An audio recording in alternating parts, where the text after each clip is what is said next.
hadirmu melengkap hubungan manusia.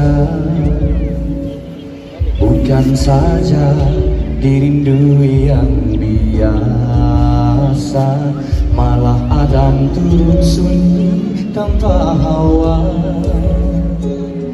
Akalmu senipis pilihan rambut, tebalkanlah ia dengan limpahan ilmu. Jua hatimu bakal jaya rabu, kuatkanlah ia dengan iman yang teguh. Tercipta engkau dari rusuk lelaki, bukan dari kaki untuk dialasi, bukan dari kepala untuk dijunjung, tapi dengan di hati untuk dirindu, dengan jua di hati untuk dikasihi.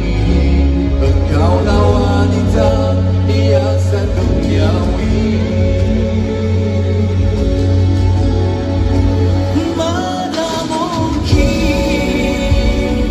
lahirnya bayangan yang lurus elok jika datangnya dari bagian bengkok. Begitulah pribadi yang dibentuk.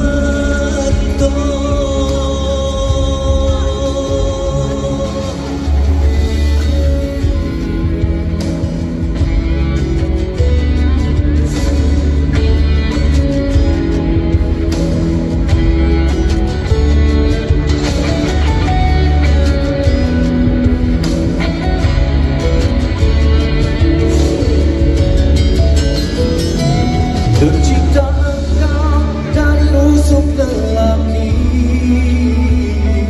bukan dari kaki untuk dialasi, Bukan dari kepala untuk dijunjung, tapi dengan di bahu untuk dilindung, dengan jua di hati untuk dikasihi.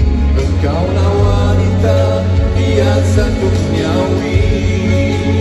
mana mungkin lahirnya bayangan yang lurus elok jika datangnya dari bahu yang bengkok.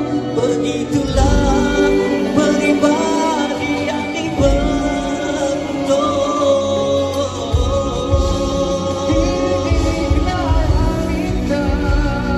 Dengan keimanan pun kenyataan, ataupun ujian kerap tidak terima, berharap pada yang binasa.